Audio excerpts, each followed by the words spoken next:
Hello, everybody, and welcome back to the Friendship Dawn podcast. It is the week of March 13th, 2022, and with me here, I'm Ivan. Let's forget that part. You're fine. And with me here today is my friend, Skylar. Hello. Hello. It's like stick calls and craps. It's like you get to the end, and you're like, oh, shit. That wasn't right? Oh, well. No one noticed. A big thing is like you do 9 and like so 9 so when you win on numbers you do like 6 winner 6 Okay. easy frontline winner, take the don'ts and pay the line, but 9 is a little bitch, so you go 9 winner 9, take the don'ts and pay the line, because you don't call it a frontline winner, but it is a frontline winner. All the other ones you call frontline winners, but you feel like don't we've had call this them discussion that. before. It's really annoying. In fact, I think we've had this discussion on this podcast for this opening segment before. Oh wow, that's really funny. This is Days Undoing. Yeah, the card of the day today is Days Undoing, which costs 2 and a U, is a sorcery, and it says each player shuffles their hand and graveyard into their library, then draws 7 cards. If it's your turn, end the turn. Bad blue Wheel of Fortune.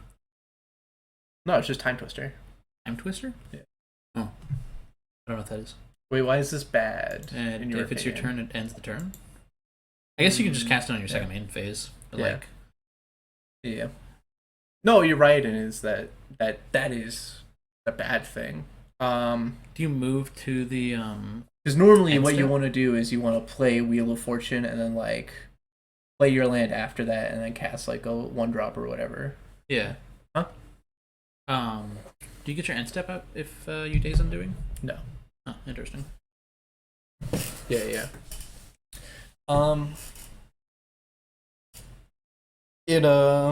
It's actually really funny because this card's like kind of popular in Legacy now, and Nick has been looking for one for like a while. Really? Yeah, so there's a Hole Breacher Horror and Narset, or not Hole Breacher Horror, Hole Breacher and a Narset deck. It's not called Hole Breacher Horror, it's called Hole Breaker Horror. Anyways, Hole Breacher, which is a different card, which does a different thing. Okay. You know what the Narset thing does? It stops your opponent from drawing a card. Drawing an extra card for their turn. Yeah. Extra cards. They can only draw 1 card per turn. Per turn? Yeah. Oh, okay. Yeah. Okay. And Hole Breachers does the same thing, except I'm not positive. I'll just look it up. It makes them treasure, or it makes you treasure instead of letting them draw cards. Yeah. If an opponent would draw a card, except the first one they draw in each of their draw steps, instead you create a treasure token. It's like a 3/2 with flash.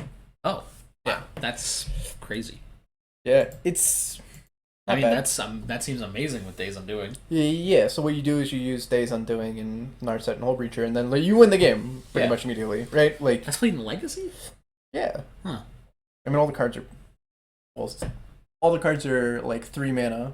Right? Yeah. Okay. So your win condition is turn 4, basically, and then your entire deck is Swords to Plowshares, Teferi, Time Raveler, like Solitude, Prismatic Ending, like Force of Will, and like Counterspell. Like your deck's not like terribly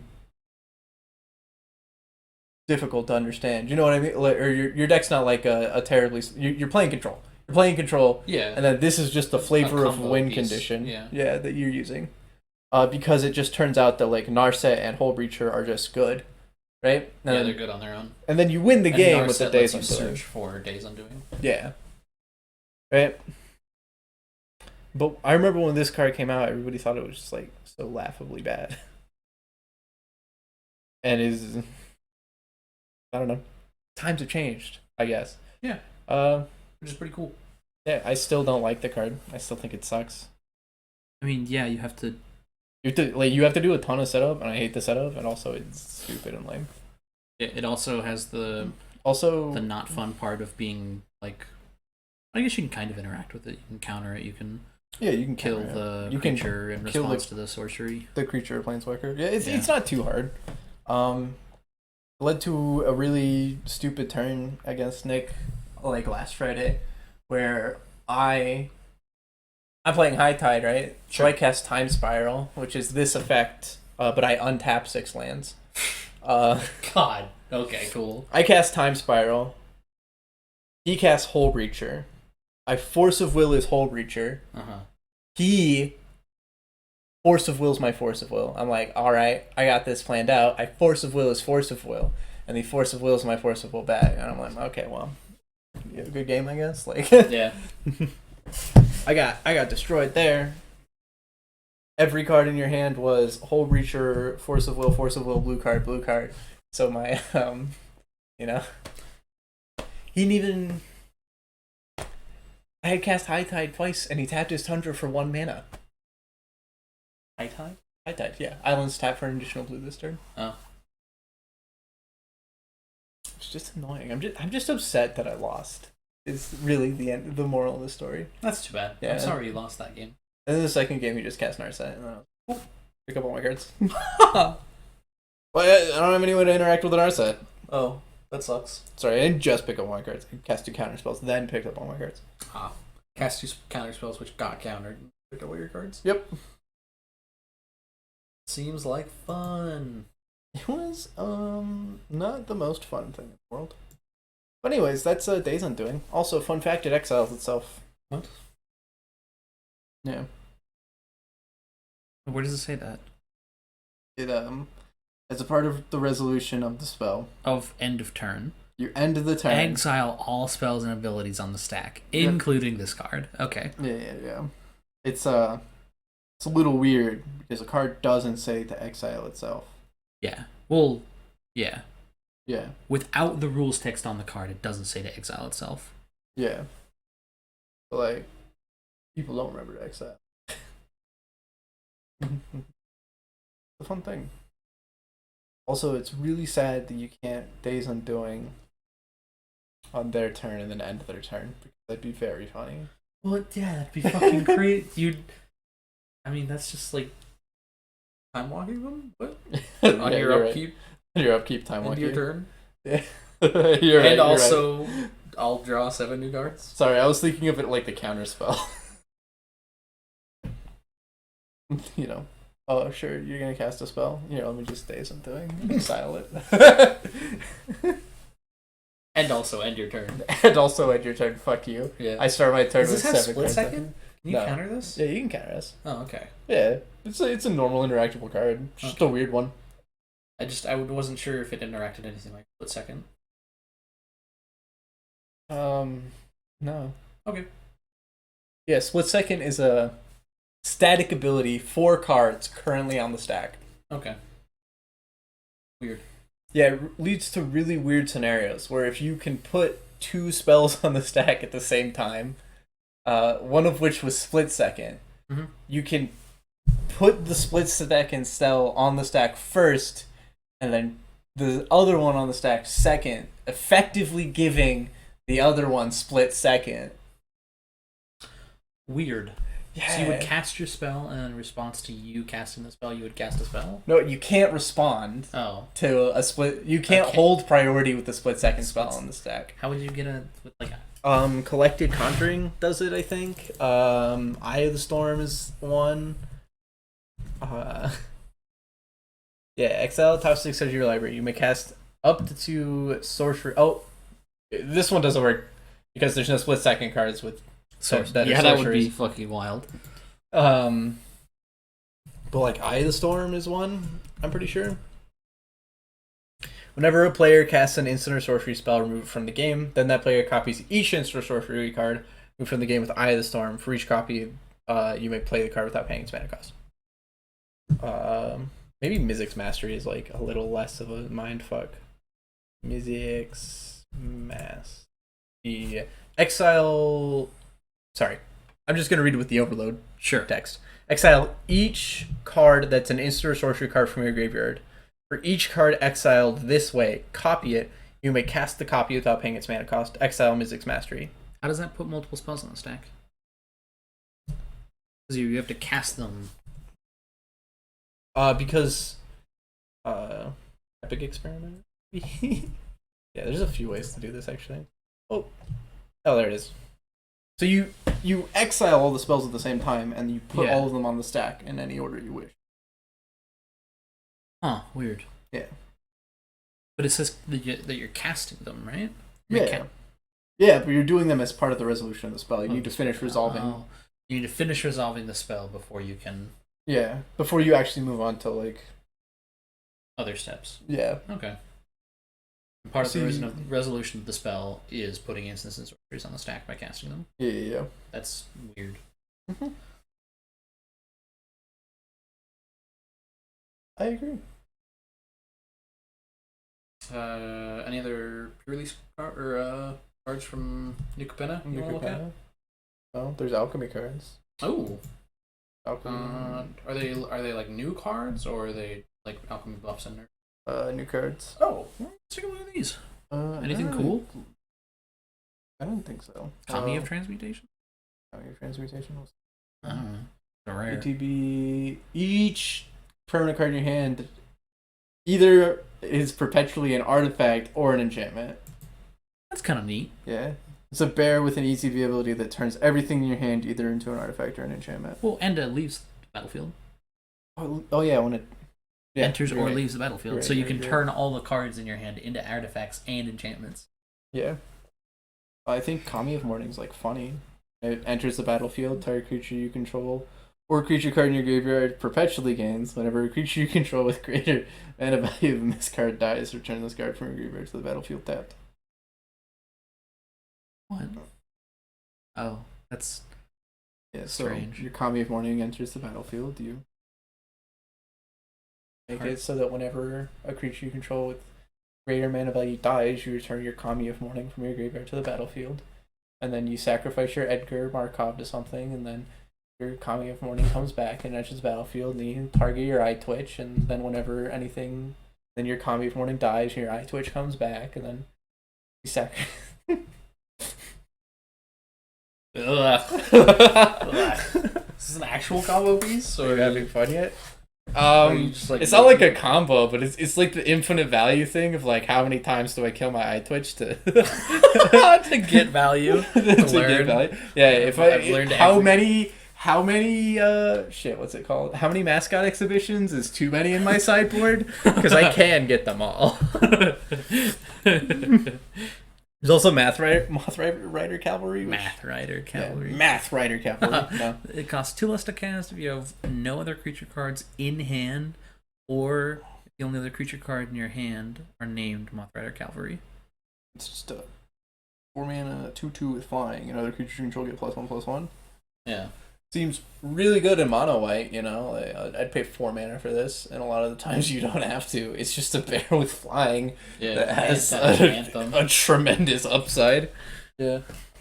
Man, mono white alchemy seems like it's like Pog or whatever. Yeah. Here's this dragonfly pilot. Yeah, when it enters the battlefield, it puts a dragonfly suit into your hand. That's extremely funny. I mean, also... Yeah. Also not good. Here's better offer. XU sorcery. Put a random creature card with mana value X or less from target opponent's library onto the battlefield under your control. It perpetually has base power duffed as XX and gains Ward 1. I don't know, like, I don't get so funny. I don't get this card, but it's like bribery but random. Yeah. It's like they wanted to make bribery again. Ooh, because that's the fun thing. And also they made it so that if you get a bad creature, you're still like, eh. Yeah. That's an extremely funny card that I wish you could see in draft. What, Foundry Beetle? No, it's a better offer. Oh yeah, better offer. That'd be amazing in draft. Yeah, it'd be really funny. Yeah, make a 5/5. Guardians of Agora can't attack or block. Yeah, apparently Mothra Cavalry is part of a. A cycle? Yeah, because this one it costs 2 less to cast if there's no lands in your hand. It's 4 mana, 2 GG, for 2/3. When it enters the battlefield, search your library for a basic land card. Put that card onto the battlefield tapped, then shuffle. Huh. That actually seems kind of pog. Yeah, it seems okay.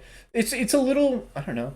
This So the alchemy idea is that they can do things you can't normally do in Magic the Gathering. Yeah. Is that something you could normally do in Magic the Gathering? Yeah, there's a card called Land Grant that does this.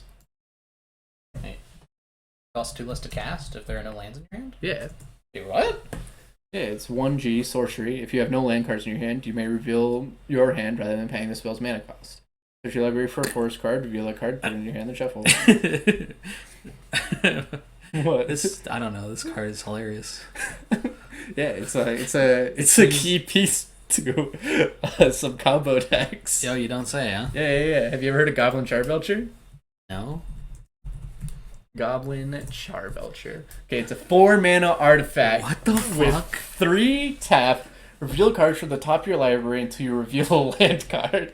Goblin Charbelcher deals damage equal to the number of non-land cards revealed this way to any target. If the revealed land card was a mountain, Goblin Charbelcher deals double that damage instead. Put the revealed cards on the bottom of your library in any order. Okay. So what you do... Yeah. Sorry, I guess this is an old Legacy deck now. There's a new version of Charbelcher. Oh. So, your deck would have, normally, 2 or 3 lands about... 1, 2, or 3 lands. Somewhere in there. Okay. I've seen versions with 1. I've seen versions with 5, but I think that player was just bad.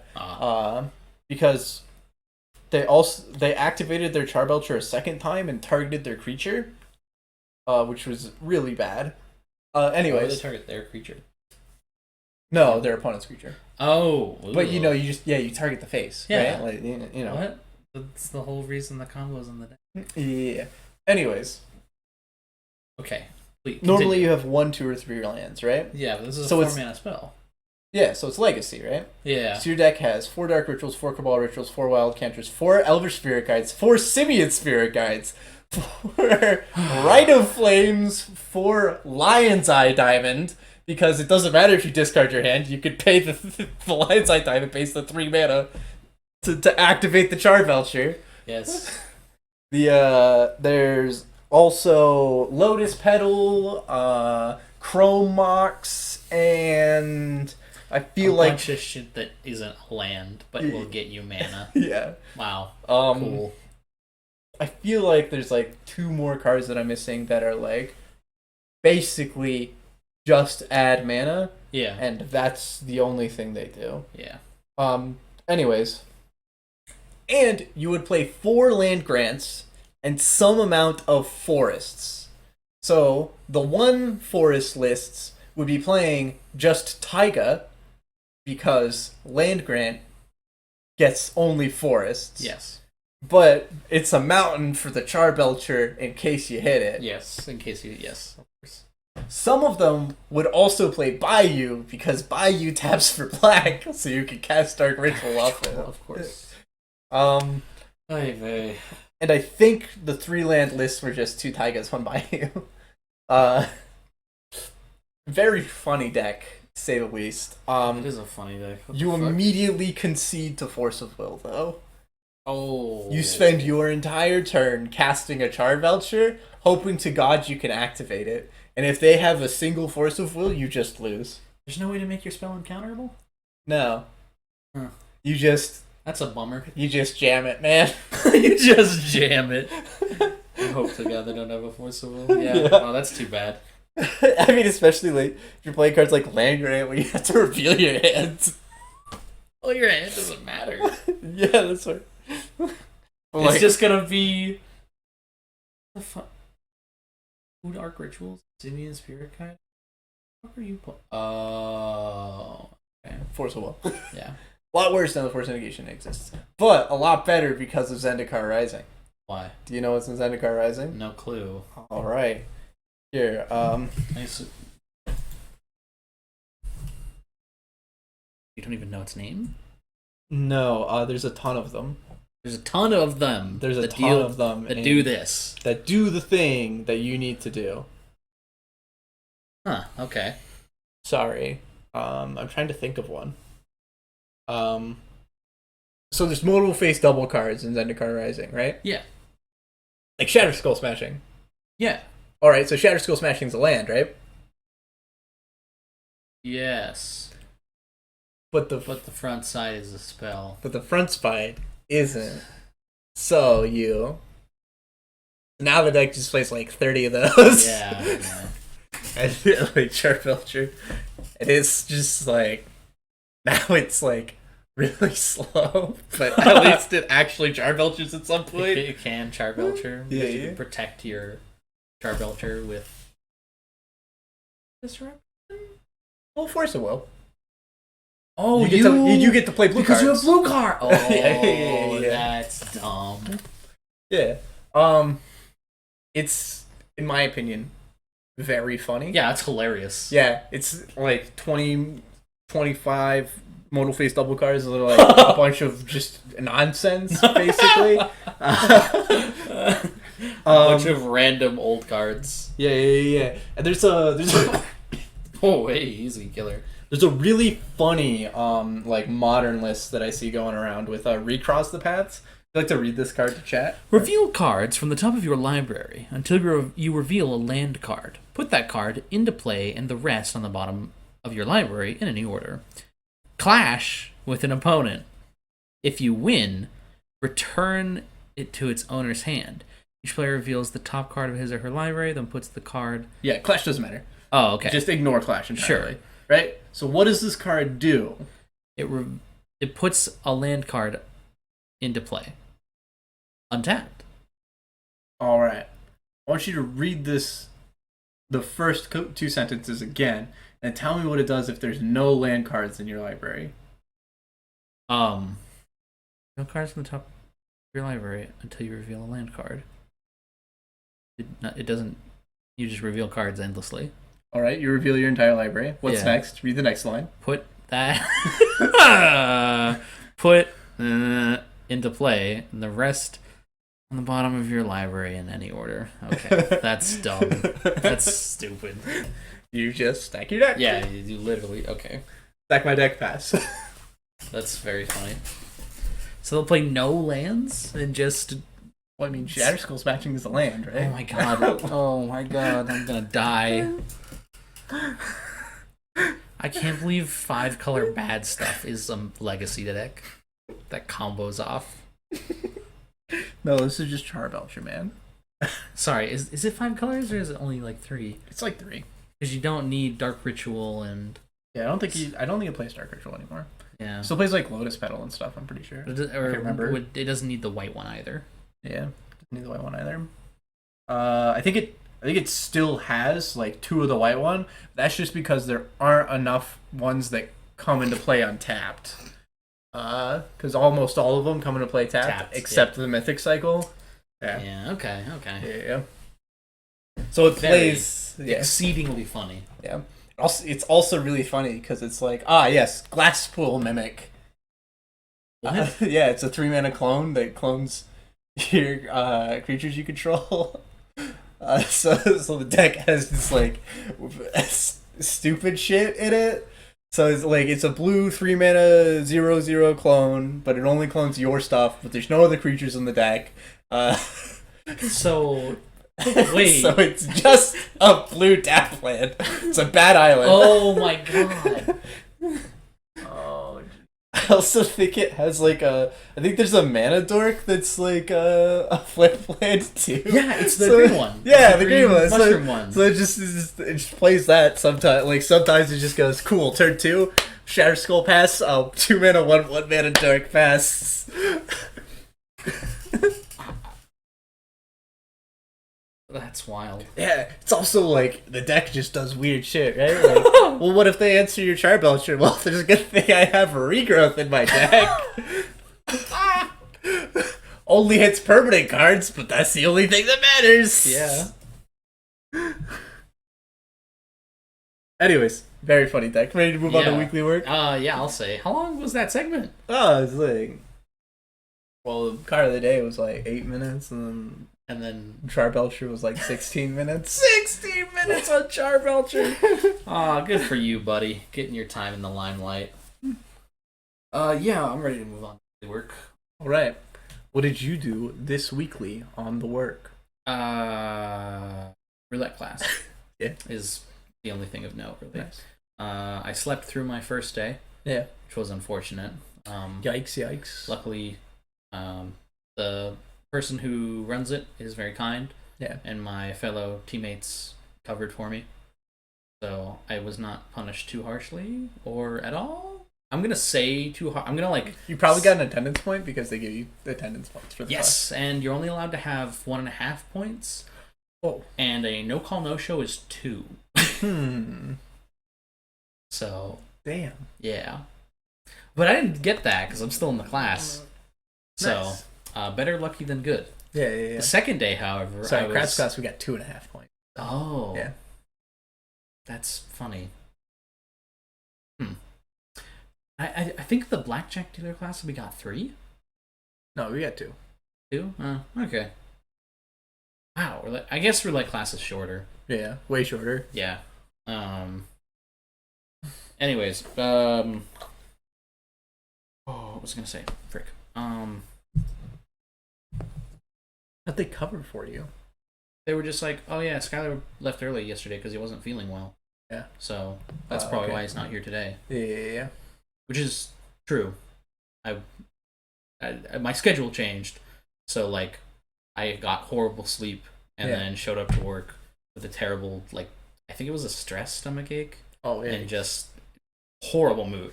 I was ready to murder everyone at that full $5 blackjack table.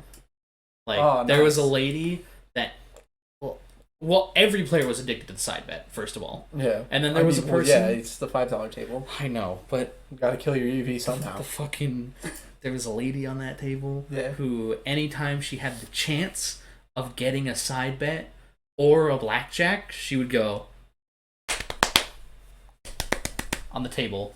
Sorry, the sound doesn't work in my jeans, but I don't want to, like... Yes, that! In case that showed up. Hopefully it wasn't too loud. Yeah, that. Every time. I don't know. What annoys me more than, like, the tapping on the table, I don't mind as much. But when they're like, oh, 7 of hearts! And it's like, yeah, your straight flush would be completed with the 7 of hearts. Whoa, I have an ace. Weird. Yeah. Not even a heart. Bummer. Yeah. I was just particularly grumpy that day. Oh, you get the queen of spades! It's like... Well, okay, so the mini royals I'm a little excited for because I haven't had one in like 6 months. No. I'm talking about when they have 2 queens of spades and then they're like, you got the queen of spades. Does it pay extra? No. It never does. Stop asking this question. It never does and it never will. Well, that's not true. The game could get worse somehow, and then it pays a little bit extra. Yeah, so you get 5-1 on the straight, and then, you get 5-1 on the flush, and then 10-1 on the straight. So it's 15-1 total for the straight flush. Oh my god, that would be so funny. But it's someone asked me. It's 38 for the trip flush. Yeah, that's actually really funny. Because that's the one people always ask me on. It's like, oh, does that pay extra? No. It's like, what? Why? No. What? Well, because it's also a flush. Yeah. I guess. I don't know. Yeah. Again, this is like the layman looking at the game and going, "Oh, side bet, pog." Yeah. You're fair. That's fair. I was just particularly grumpy that day, and I knew that I was going to make a mistake at some point. I could like feel it in my jimmies that I was going to get an NOE. I was just like, it's worth it. I'm just going to take the half a point. Yeah. Leave early. So, got to class today. We started by essentially practicing spinning the ball. Yeah. The way they showed us is you take they're like 3 balls, they're different sizes. Yeah.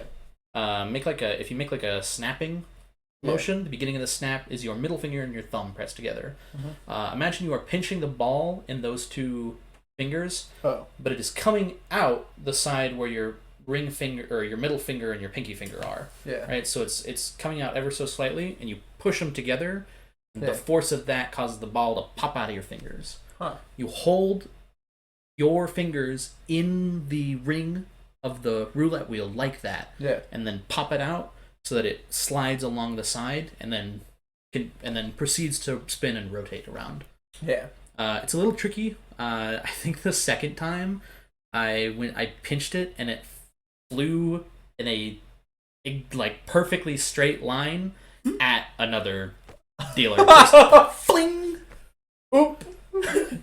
Sorry, which was apparently like the you. I was aiming for the other person. Yeah, exactly. Which was apparently the like fourth time they had been hit.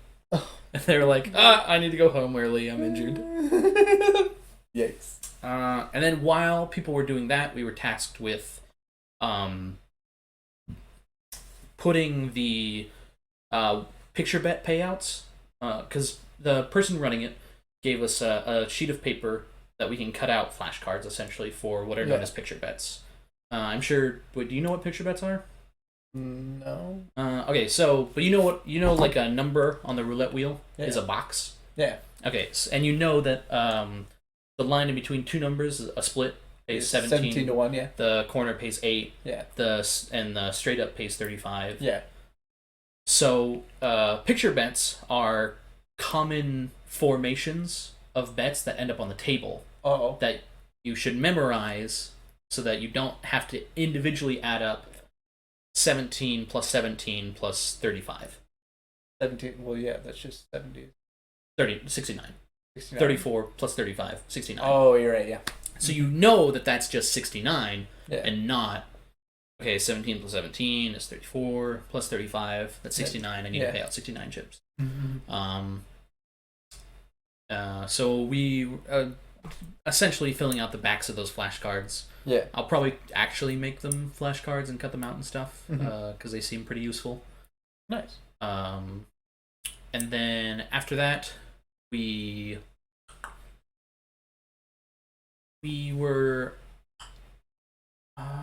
we went over some reading, and then after we went over the reading and some couple stuff about what the check wrecker is supposed to do. The check wrecker is the second person on the roulette wheel who is essentially just like sorting chips. Yeah, right? sorting chips, and when the dealer isn't paying attention to the layout, the check wrecker is. Yeah. So when the dealer is looking at what number the ball is landed on, the check wrecker is staring directly at the layout.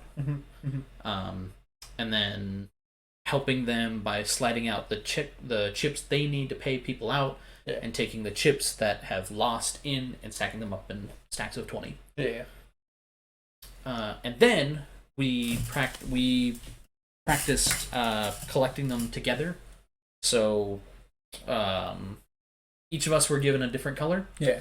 And then all of the chips were just pushed together in the middle, a huge pile, and mixed around. Yeah. And then we were timed on how fast we could, as a group, complete every stack. Okay, yeah. And then while we were doing that, the person running it was giving us tips, like not to roll the chips in your hands, not to turn your palms upwards, and little small tips and tricks to reduce the amount of time it takes. The first... Wait. Roll the chips in your hands? Yeah, so when you take the chip and then roll it, flip it in your hand, by turning it face up, by turning your palms up. Yeah. To make it's easier, but it is also slightly slower than if you just grab the chip, flip it in your fingers, and connect it to the pile you're making. So you're just sort of grabbing them and without ever turning your palms face up. Interesting. Is the big thing I need to work on. Yeah. It's weird because doing tokes I never to be fair, I never get a full stack, but I never flip my hands over.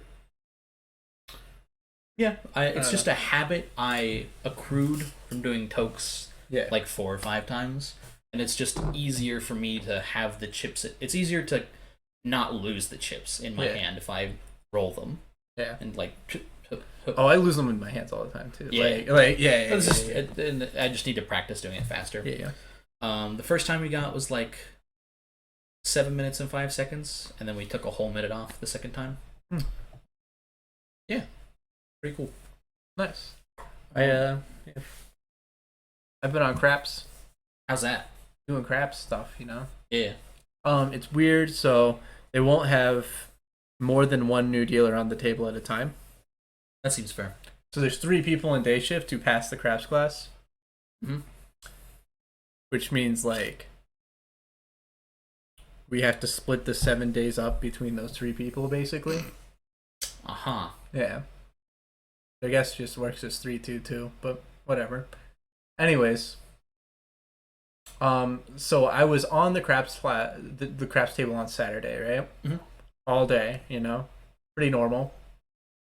Sunday, I wasn't on the craps table, but like 4 different floors individually walked up to me and started giving me tips on the craps table about what I was doing on the craps table and how I could do it better.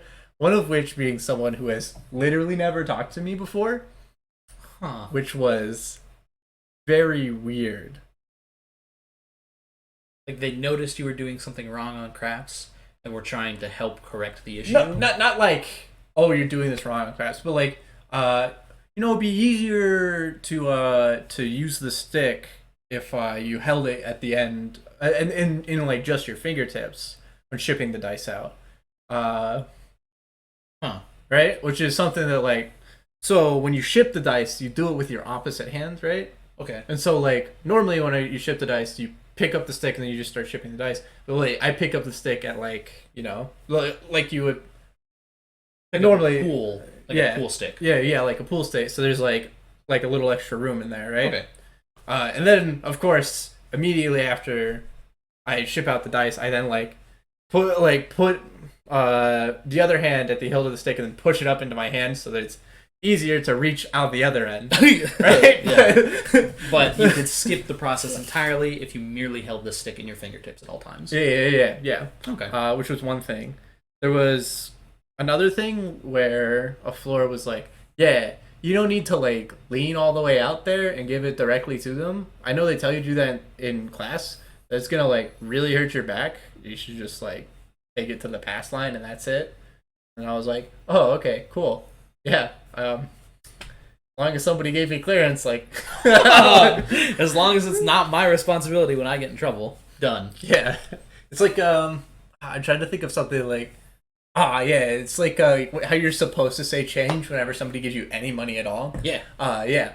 And then like you say like change like 20 like 3 times and the floor's like, yeah, never do that again. Yeah, never. Don't ever say those words again. Yeah. Unless it is followed, unless the word change is followed by more or equal to 100. Yeah. Yeah, it's like that, basically. And if I catch you doing it, I will slap the back of your head. I haven't had that, but you know. I just imagine that's something a floor that we are really familiar with would say. Yeah, I thought of the exact same person as you said it. So. Cool. Anyways, then I was on it all day yesterday too. I haven't gone back for, you know, my the floors to tell me how I'm doing while I'm on blackjack. So I mean that's the fun news for tomorrow, right? I get put on blackjack, and then you know a bunch of floors each at different points in the day walk up to me and then tell me how I'm performing on craps. That's extremely funny. It was also weird because on Sunday, like, I don't know, like, I was getting near the end of my shift, and then, like, the shift supervisor for swaying walks up, and it's like, oh, you didn't book that bet. And then, like, afterwards, like, after I was off at, like, 6:40, I was like, trying to be like, sorry, you didn't book that bet, thank you for the tip. And then he's like, yeah, I also heard you weren't doing your full stick calls. And I got really upset because, like, during day shift, people were actually like making fun of me for doing the full stick call, and I'm like, what? And I'm just like, I was like so upset, and I was so mad, and I like went home mad, and I came back to work, and I'm like, whatever. And then like immediately, what happens is they're like, oh yeah, you look really good at dice. I just like here's like a little bit of a tip, but like out of the people who one of the floors. Sorry, this is like the second floor that talked to me, or the third floor maybe. I don't know. This is the person who had never talked to me before. Right. They walked up and said, well, one, they gave me the thing about the stick being in my fingertips. Yeah. And then they were like, but yeah, you seem like really good at dice. You're like better than the people who like you are currently better than the people who passed the class a year ago. So, and nice. That's pretty good. You're better than people who have a year of experience on you. Yeah. And I was like, oh wow, that's probably the best compliment I think I've received anywhere at the casino at all. Who are you again? I literally don't know your name unless I look at your badge. Nah, I know their name. Like, okay. To be fair, there's only like I want to say 8 floors on day shift, and like that's like including the dual rates. Let's see, full-time floors. I can't list off their names. Good save. Yeah, that's what I thought. But like, let's see, the pit. So like, pit 2 needs like 5 floors to run, right? That means like 1 person breaking. Yeah, 8 sounds like the right number. Oh yeah, that sounds about right. Yeah. Weird. I never thought about it like that. I don't know, you've got a pretty good memory and also a math major, so. Yeah.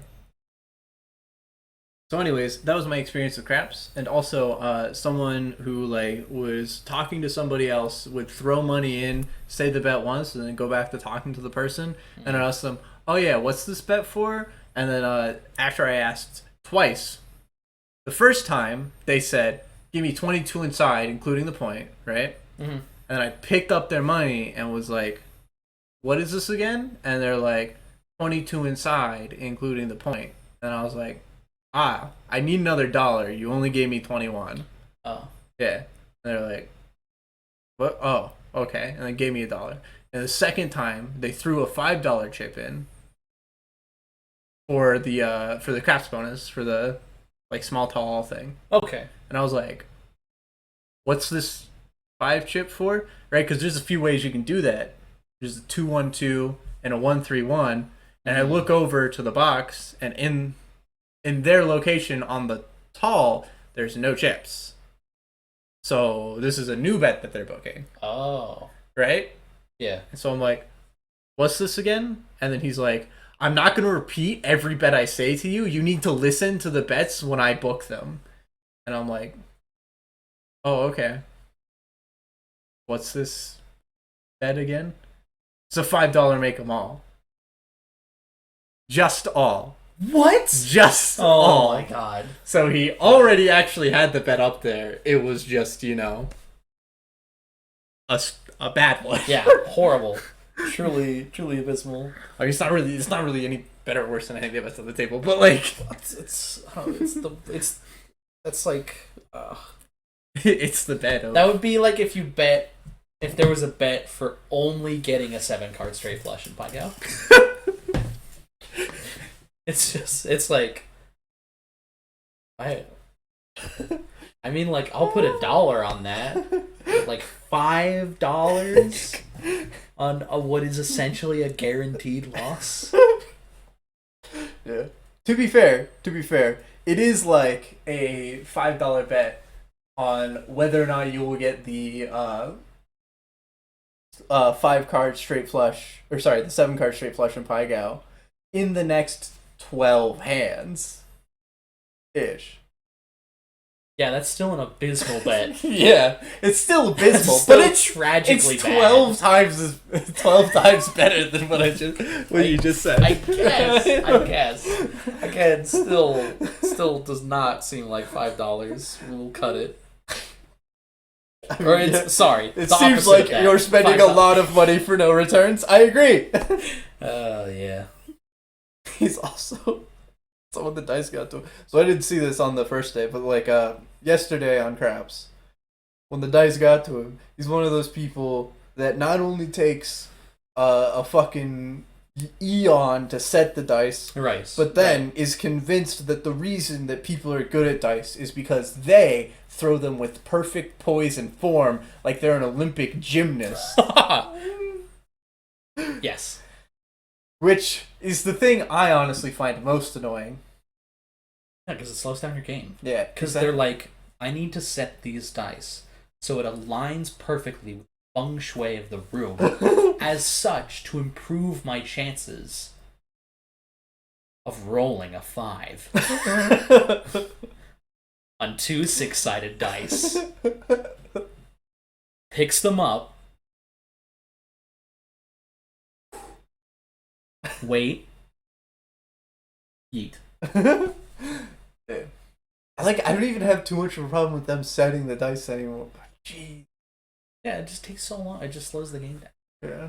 It's like the people who like rotate their chips but they're all facing the same way. Yeah. It's like exacerbated. It's like the people who are like, oh man, if I make my bet messy, it's more likely to win. Yes. That's why the casino doesn't let you have messy bets. It's because you're more likely to win if you have a messy bet. You fuck, I'm gonna bash him over the head with your stick. I poked a couple people with a stick. You poked a couple, like their fingers? No, like their arms and stuff. Well, so hey! Oh, that's no, not intentionally, not right. intentionally. I would like, hope so. It's like how close you are to the thing. Like some people stand really close to the stick person, and me, I just don't notice at all, and then just oops, oh, I'm sorry, I didn't mean to poke you. Yeah. Somebody was saying today on roulette that they could never play this game because of how close everybody is. Yeah. To which I was like, yeah, I would never play this game either. But that's because it sucks. And I hate it. And then realized I vocalized that and was like, but I will participate. Absolutely. I'm still willing to play. Yeah. And then the person running it was like, oh, thank you. I appreciate you actually participating. Yeah. When you said you would never play this game, you didn't mean you're not going to play it in class. You meant I would never spend my real money. Yes. I don't even really want to spend my, fake money, to be honest. I have no fun on that game. You don't have fun, do you? I haven't won yet. So... Wait, can you do any of the bets right now?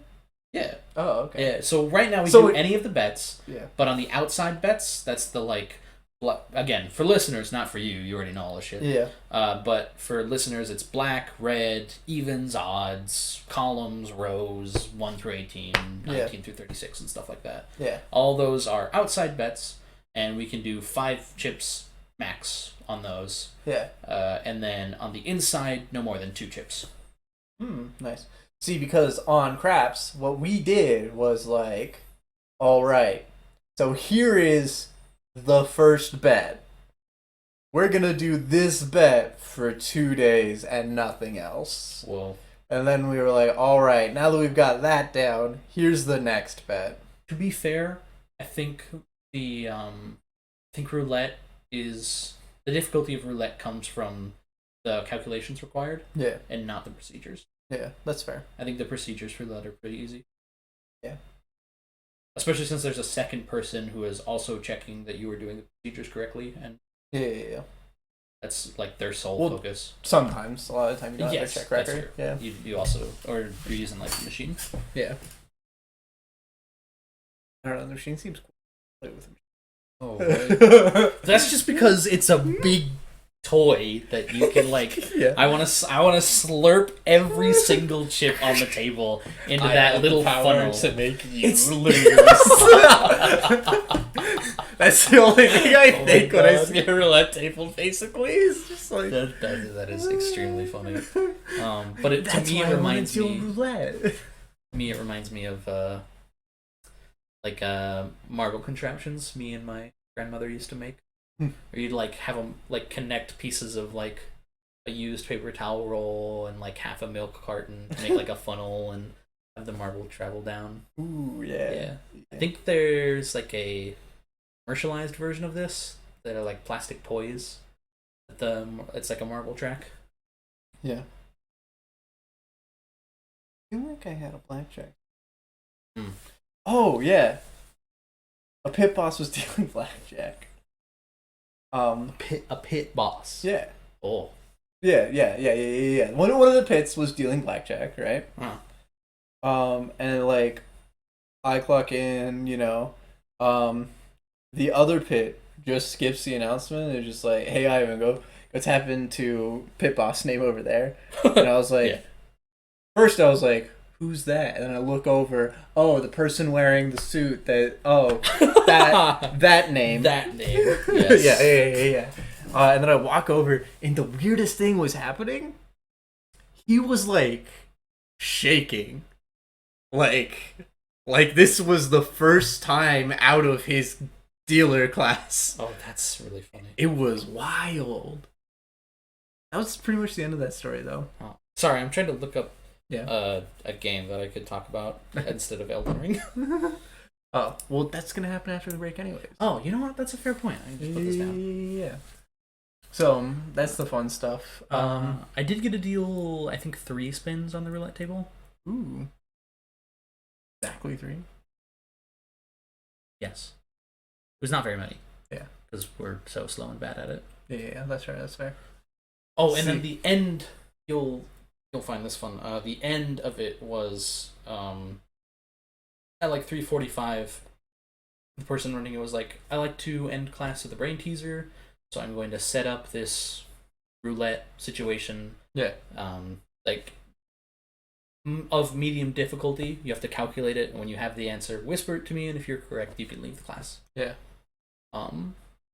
And it was 5 chips straight up. 5 chips straight up. Got it. Let's see. 3 chips on a split horizontally, 3 chips on a split vertically, 3 chips on the corner, and a single chip on the line bet. Oh, the line bet? No, not line, street. The street bet. The one that pays 11 to 1.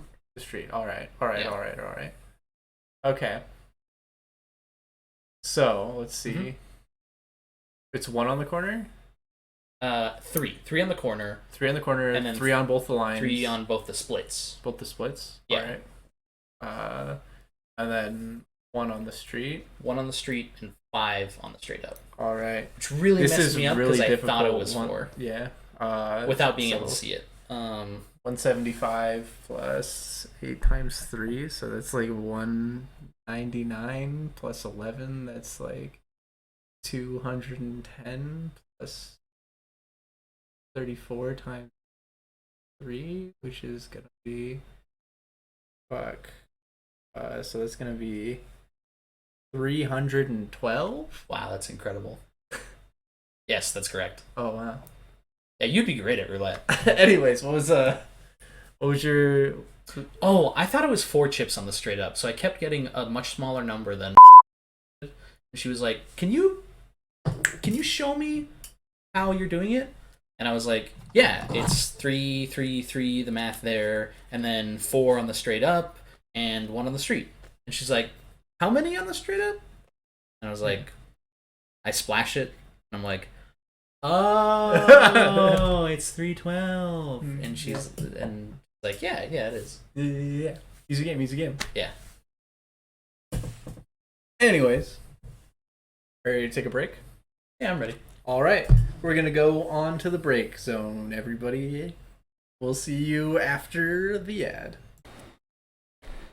Hello, everyone. Taking a break from the podcast to tell you all to subscribe to the Patreon at patreon.com/IvanTT. That's IVANTT.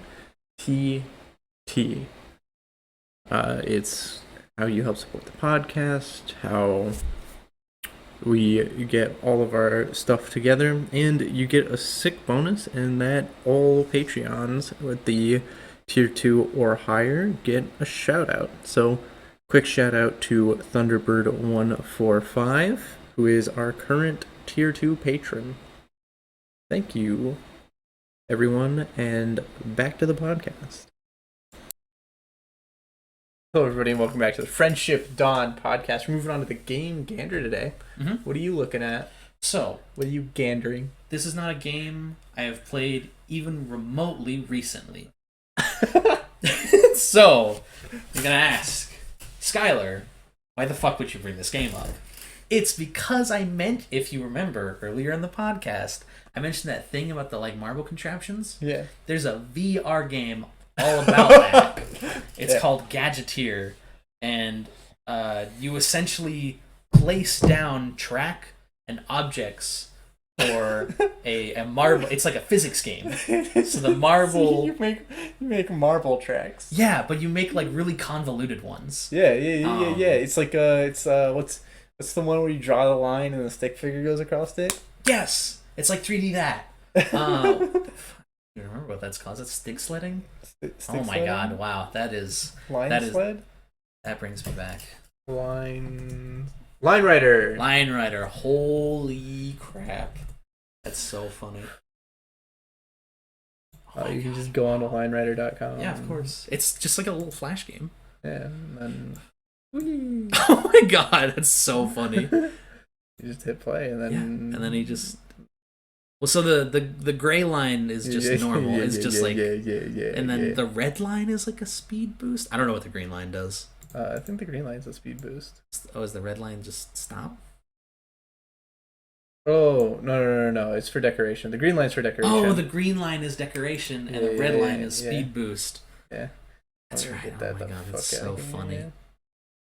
Yeah. It's also hilarious that you're just playing the game now. Anyways, back onto your Marble VR game. Yes. You build these marble tracks, and some of them are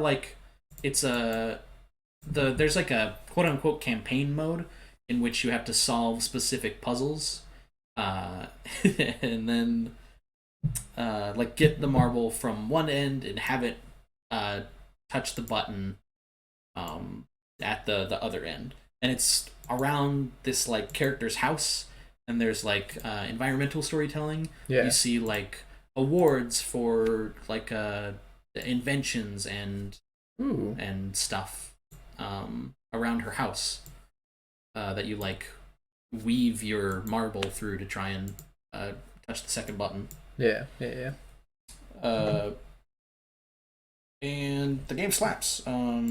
It's cool as well because you can sort of make your own platforms. There's a button that allows you to place objects so that they don't move. Yeah. So a lot of the levels consists of instead of having track, they're like dominoes. So the dominoes will fall, and then you'll have to get from one end to another using those dominoes. So you'll have to set them up in a specific way. This is still a marble game? Yeah. Oh. It just also it's like a little physics puzzle game. Yeah, it's a puzzle game. It's called Gadgeteer. I played the hell out of it. Still go back to it every now and again. If I had essentially a working VR headset, I would go back to it. But my controllers drift. So. Oh, damn. Yeah, that's why I haven't played my headset in a while. Anyways, I just made a Line Rider map. Yeah, I've noticed. It's one of the first maps every human being creates when they play this video game, which is a loop-de-loop. Yeah. And then you did the thing that every other human being does, which is you just draw the loop-de-loop, and then you look at it and you're like, this'll work. And then normally... Well, no, I knew it wasn't going to work. Yes, normally people will go play, and then the writer will simply crash into the wall of the loop, and you'll be like, oh, I have to make openings. And then you sort of fiddle around with it until you make it so that it travels through the loop. And you've gone the extra mile and used the green line to decorate it in such that it looks like a full loop-de-loop. Yeah. Nice. Thanks. Anyways, want to hear about my puzzle game? Yes. Sorry, not like the one that I played. Yeah. It's called Lone Sales. Okay. I didn't know this was a... All right. I did not know this was a puzzle game. Yeah, it's a puzzle game. So, you wake up and your dad's dead. Great start to a story. You go through your house, you walk out into your backyard, and you have a giant metal mobile machine. That's the thing on the cover art. It's got one big wheel. It looks really steampunky, and it's got sails on the top. Yeah. Well, it doesn't start with sails on the top. You start with just the wheel, but you know. You put like boxes and shit into the energy box, and then you hit up, and then you hit a button, and then it puts energy in the engine, and then you push down on a button, and then your thing starts going. You need to release steam every now and then by hitting another button, and then there's a brake button too. So you're inside of your car's got a bunch of buttons, and it's got a little room and everything, and then you're just going. You're just traveling, you know, hanging out. You go in a very long straight line. Along the way, you add sails to your thing. You add a repair tool. I do notice you've beaten this game, and also notice that you have 4.2 hours of playtime in it. Yeah. It's not a long game. Huh. 4 hours is how long it took me the first time. Is it replayable? Hard. Yeah. Well, I mean, you can replay it, but not. It's not replayable in the way that, like, you know, Rubik's Cube is replayable. Yeah, Rubik's Cube is replayable. No, not even that. It's replayable in the way that like a Pokemon game is replayable, but you only get to the second gym badge, and beating the second gym leader is the end of the game. Oh, I see. It looks really cute. It's got a lot of nice little details. You live in like a post-apocalyptic wasteland, so there's like bunch of like old like billboards and shit you'll look at. That's fun. There's a lot of little puzzles to solve. Like it's so much fun to look at the ruins of the civilization of past. Yeah, it is fun. So there's People a couple like Fallout. There's a couple of puzzles. Like there's one where there's a big windmill, and then you have to open the door, but there's a contraption up top to open the door because it's locked. You have to get out of your little car and you jump up and you go. But then, like, as soon as you go up, then the wind starts blowing really hard, and then you open the door of the windmill, and then your car starts fucking rolling straight out, and you're like, oh fuck, but you're trapped up in the contraption because you need to spin around a full wheel in order for you to be able to get out of it. It's like a hamster wheel, and yeah. It was really interesting, and it terrified me because it turns out the real thing is that there's a tornado, and you need to get back to your car before the tornado hits you. And if it hits your car, I'm pretty sure you die. Oh, wow. But I did manage to, even though I didn't realize that I couldn't get back out of the hamster wheel because the thing had turned, I did manage to get back to the tornado. So it wasn't too bad. You mean... Or before the tornado. Yeah, you meant you got back to the vehicle before the tornado hit. Yeah. You can also, like, your sails and your shit can take damage from, like, weather or from you being an idiot and ramming your sail into things. You being a goofus. Yeah. If they take enough damage, they light on fire, and then you gotta put out the fires with the water hose that's on the ship, and then you also have a repair tool.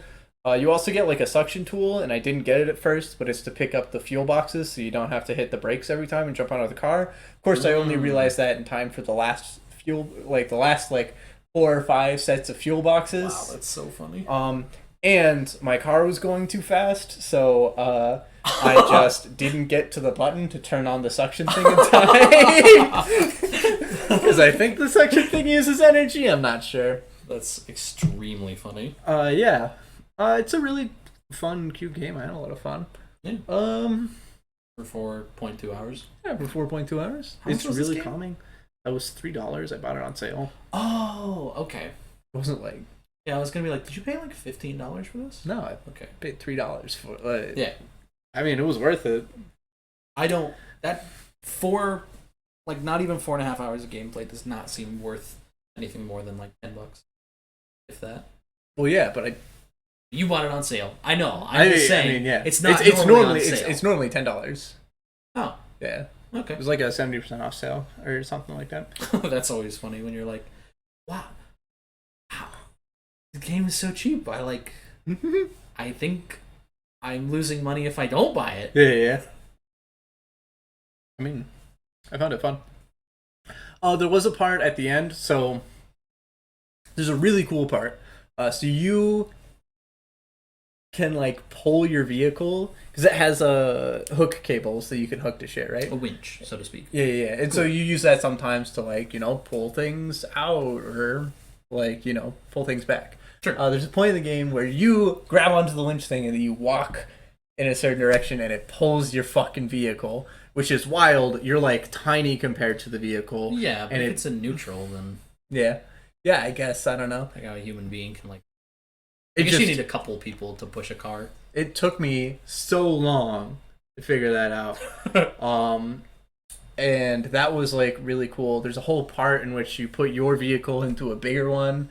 That it's like like one of those Star Wars walker things. And AT-AT? Yeah, an AT-AT. And then like you like so you it has a different energy system. So you have to put giant boxes into like and like that's a really fun because you navigate through the ship by solving puzzles and like it's pretty cool. That's interesting. Yeah. That was definitely the funnest part of the game. Although avoiding the natural disasters is also a ton of fun. For example, at one point there's a hailstorm, and if you're just out in the rain, like your shit just takes damage, and it's like it makes the game very like stressful. Yeah, suspenseful. Yeah, suspenseful. All the natural disasters make the game seem very suspenseful, and those were the points I was most interested in. That and the giant AT-AT, you know? Yeah. I love being in a big machine. Yeah. It's so much fun. A big machine while in my smaller machine. But anyways, getting to my thing, where you know how I said the thing about pulling it with a winch cable? Yeah. Okay, spoiler alert. Big spoilers. Whoa. End of the game, your ship breaks in half. Oh. Right? That's sad. I was like, damn, this must be the end of the game. Ship's broken in half. I can't use the wheel anymore to get anywhere. Everything's broken. Guess I'm supposed to walk towards the end. I walk towards the end. There's like a rock, you know, one of those rocks that's strategically placed for you to not be able to get over it unless you had barely. You're barely unable to jump over it. Yes. Right. Your toes come up to like the edge of the cliff, and you're like, come on, you just grab it and crawl up, you fucker. Just like vault over the rock. Yeah. And then I'm like, okay, well the sail's already furled, so I need to use the front half of my ship as a platform. So I grab the winch cable and start tugging away. Keep tugging away. I'm there for like 5 minutes. I'm like, the fuck, man? Why isn't it working? I keep trying to, and then like I get so far, and then the winch cable retracts. Like, what the fuck am I doing wrong? And I go on top, and I'm like, fucking jeez. And I like walk into the sail thing, and I'm like, and then it just starts going. I'm like, the sail's already furled. What? Oh, but it doesn't. It's not counted as out because I'm not pressing the button. Okay, sure, game. Damn. And then the front half of the ship makes it all the way to the end, and there's a you climb over it, leaving your vehicle behind. Not quite. Actually, it just steamrolls over the rock, and then it brings you to the shore, and then you turn on a lighthouse, basically. And then it fades to black slowly. Okay. I'm gonna say seems like a Tale of Two Brothers-esque. Yeah. It was really neato. Although there was one really annoying part in which there's a giant like metal what are they called? A rail car. There's a rail car and it's got a bunch of metal on it. And you got to push it out of the way. That puzzle was disappointing. Yeah, well, you have to push it out of the way with your vehicle. You have to sit there, manually push it for approximately what felt like fucking forever. As I just push the metal box and sit there. Oh, gotta put the fuel back on. Oh. Hit the steam thing. Oh, the button's unpressing itself for the fucking gas. Oh, need to put the fuel back on. Oh my god. How many? Oh, another 2 screens. Another 2 screens of this fucking metal box! It moves so slow. It's like a fucking centimeter at a time. It's just aggravating. So 0 stars or like 3.5, 4 maybe. Cool. It was really fun. Yeah. Just that one part really keeps it from being 5 stars, and the fact that it's normally $10. If you can get it for like $5, it's definitely worth it. Okay. But like $10, not. Okay. Well, I mean, it's only like 4 hours, man. I guess. I mean, I guess I could like achievement hunt for this shit, but most of it's fucking nonsense. Nonsense? What do you mean? One of them is speed run the game. Really? Yeah, rush through the game in less than 99 minutes. Huh. Wow. Weird. Cool. Blow up every explosive barrel. I don't know what that means. It tells you. It literally tells you blow up every explosive barrel. Run the radio while it plays. Reach 9,001 on the distance counter. Yeah. You got to the end of the game. Yeah. Did you not reach 9,001 on the distance counter? How you reach 9,001 distance counter? You go to a point where the thing is stopped because you need to solve a puzzle. Don't solve the puzzle and then hit the button until your counter goes all the way to the max. That's dumb. Yeah, you want to know why I'm not achievement hunting in this game? Because the achievements are dumb. Yeah. Okay, cool. Yeah, I think I just got literally all the story ones. Nice. Oh wait, no, I also got Hoarder because I picked up every fuel box. And you don't need all of them. Just it's kind of cool. Yeah, because I missed like 10 of them and I had like 10 more at the end, so... Do you want to move on to Movie Minute, or do you want me to talk about Leap Day for like 5 minutes? Do you want to talk about Leap Day? We can save it to pad out a different episode. Alright. Yo, sorry to bother you. Is the topic of today's Movie Minute. Whatever you say, Ivan Dofik. Yeah. So what did you think? Yeah, about the movie as a whole? About the movie as a whole. Oh, like, fucking incredible. I love this movie. This movie is amazing. It's probably my top 10. It's one of my favorite pieces of propaganda ever. Propaganda for, like... Anti-capitalism? Yeah, okay. Yeah. That's what I was... Just wanted to make sure we were on the same page. Yeah.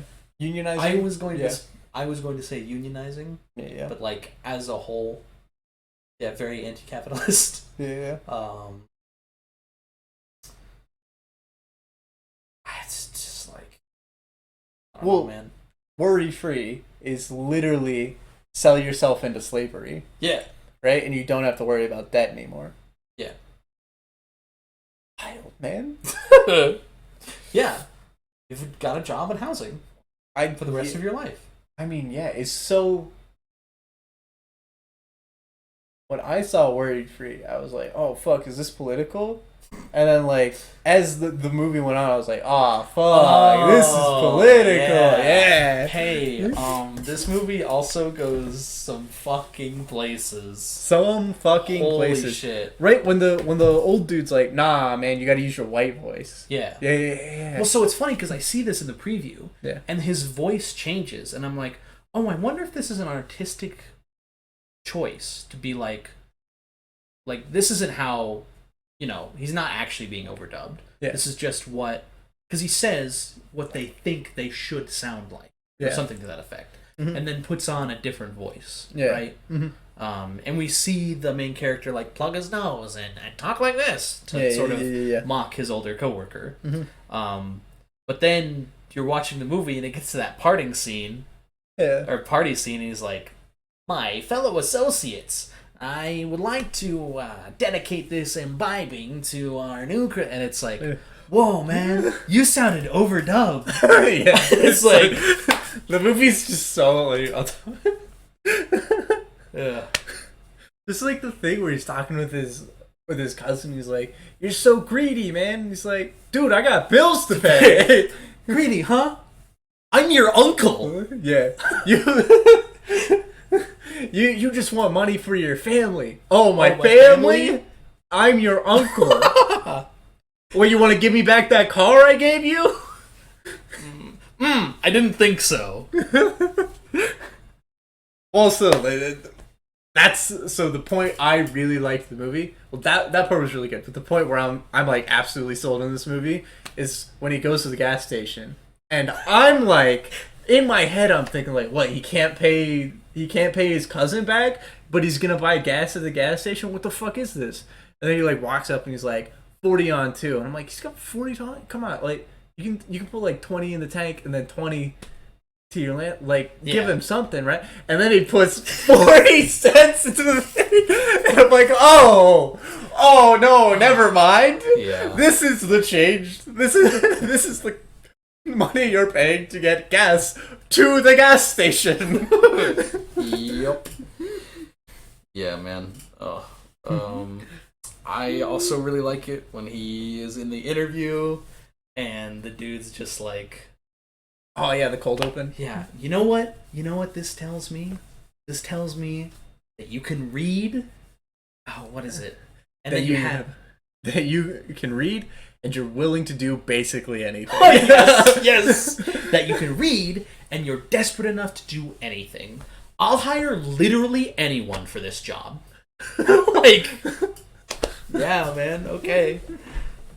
And the scene where like. Right after Cassius learns to use his white voice, and him and the like telemarketing leader are like dancing and like while he's making sales is so good. There's also the team leader meeting in which the dude is bag 'em and tag 'em like that dead body, and the owner is just or the manager is just like. All right, I really feel like this team meeting has went off the rails. So. I really feel like this team meeting's got off the rails with a bunch of unauthorized metaphors. So good. Oh god, that movie fucking slayed me. It's so funny. And then again, spoiler alerts. When the manager's like, "We're all in this together," and then Cash is like. Are we gonna get paid more? Yeah. And she's like, let's not talk about that. Oh man. So good. I also like a couple of the scene transitions were really fucking cool. Like when it's weird, it feels like they mix some of the scene transitions together, because the one that I noticed is like, yo, nice earrings, and Cassius's girlfriend like peers up and is like, thanks. I made it myself. Yeah. And then that's like a scene transition to them at the bar or whatever. Yeah. No, it's a scene transition because her earring is the thing on the billboard in the background. Yes. Of Worry Free. And then it fades to the next day where it's been vandalized by Left Eye. Ah, it's so cool. Yeah. She's also really like all the characters are fucking phenomenal. Okay. So this again, spoilers. You should go watch this movie. This movie slaps. This movie is fucking amazing, and it goes fucking crazy. When Cassius becomes the power caller, and it's like, oh, this like telemarketing company also sells weapons. Yeah, he's whenever a drone goes to drop a bomb, who do you think makes that bomb-ass sale? It's like, okay, yeah, what?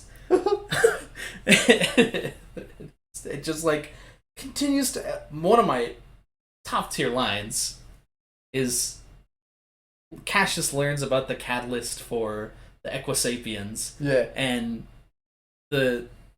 what's his name? The Equisapiens, for those who, for some reason, didn't watch the movie and don't plan on doing so, are human-horse hybrid Yes! people? Okay, so Cassius becomes a power caller, goes to, like, I don't... a party? A party for the guy who owns... Worry Free. I don't remember his name. Phil something. But... Anyway, like, rich guy, and the rich guy is like, hey man, I want to come talk to you. Here's some like cocaine that you should snort with me. So Cassius is alright. It's just like, alright, yeah, fuck it. And then, while like high, needs to use the bathroom, discovers like this horse person monster, and then the rich guy is like, just sit down and watch this video. And he's got a gun out. Yes, he has a gun out the whole time. It's so good. Oh my god! And it's never like, it's so perfect because like it's never mentioned. I don't even think it's ever the center of the camera. It is when. Okay, so what happens is he's like, I need to use the bathroom, like, really bad. And then the dude's like, no. And then he's like, oh, okay. He, like, fidgets a little bit. Like, all right. And then the guy's like, fine, it's in the olive door. No, the jade door. Yeah, it's in the jade door. Because the one he goes through is the olive door. Obviously the olive door. Yeah. So when he walks out of the olive door room, it shows the gun really quick and then it's just in the background. It's constantly in the corner of the and he's just like holding this gun. It's very much that Bo Burnham bit where he's got the knife out. Thank you so much. And he's like constantly motioning the knife at the screen. Steve Lift. Oh my god. Also, one of my favorite like little things is like Steve Lift. It's all in my book, and then it cuts to Steve Lift's book.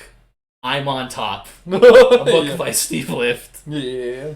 But anyway, so Steve, like, it is revealed that that to transform into this like half human, half horse hybrid, you like essentially snort the catalyst that starts the transformation. Yeah. And Cassius starts freaking out and is like, you gave me the thing that's gonna turn me into a horse. Yeah. And Steve's like, no, what are you talking? That was 100% Peruvian. Yeah. You're just just adrenalines, man. I wouldn't give you the catalyst without telling you. I'm not evil. Yeah. So is like one of my favorite lines in the movie. What do you think I am? I'm not evil. Yeah, exactly. Alright, so you know about the eye patch dude? That's well, I know he's Peel now, but I didn't recognize him while watching the movie. Yeah. Because what are your thoughts on the eye patch dude? I think every like main inside character in this movie is great. When you say what do you think of, I mean like he is what Cassius like yearns to be. He is like the model that Cassius is trying to become with his life. Yeah. Right? Yeah. Like we see him step out of the elevator for the first time, and then Cassius goes to get his promotion. Yeah. Right? Like he is what, and I don't know. I think that's really interesting. Yeah. Okay. What do you think about Eye Patch Guy?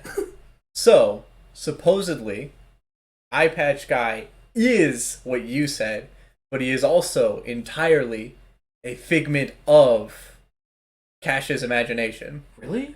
Yeah. So whenever anyone goes to say his name or says anything about him, his name gets bleeped. Yeah. Because he's not a real person. With like pretty rare exception. But he tells Cassius that Steve wants to meet with him. And gives him the exact directions to get to Steve. Yeah, which is what I thought was weird. But almost all of his lines are directly to Cassius. Well, sorry, this is going off of a thing I read online. Sure. Where I was like... I suppose that's true.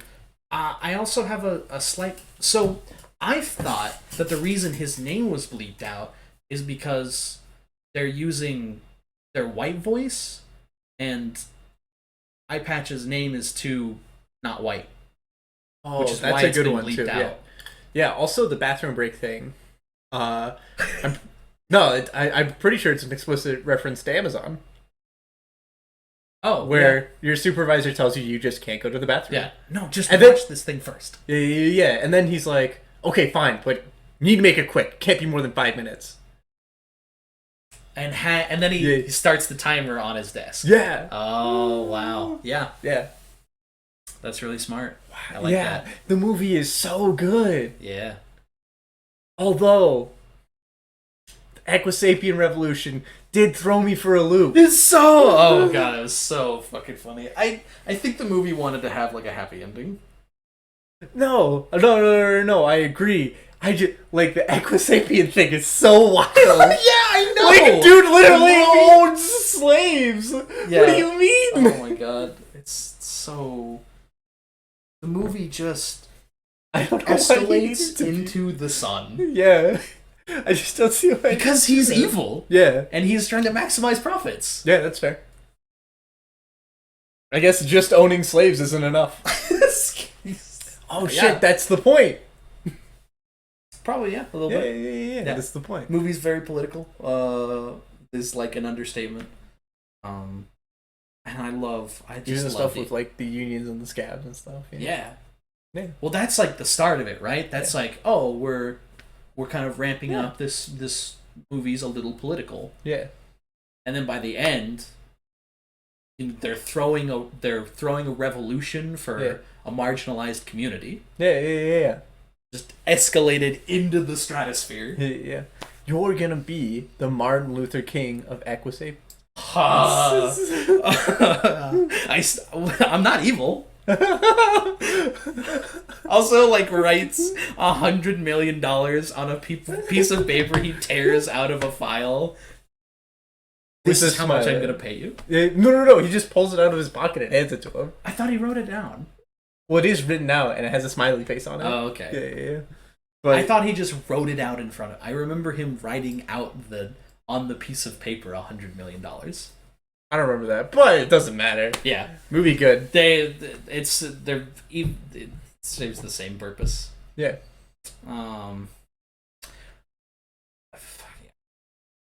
Yeah. It's wonderful.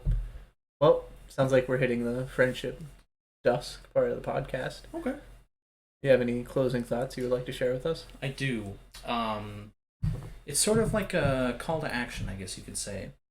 If you're somebody who owns a business or has the ability to change or make what a sign says, please don't use your powers for evil. Please don't make it say just terrible puns or awful dad jokes. Please, I'm begging you. I have to drive past one such business anytime I want to go anywhere, basically.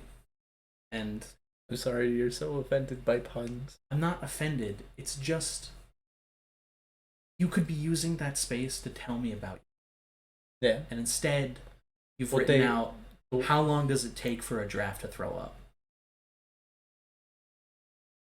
Which really isn't even a joke. Yeah. Well, they are telling you something about their business.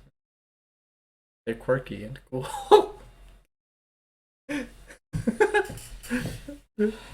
Well, that was my closing thought, so. Thank you all for listening. Have a wonderful night.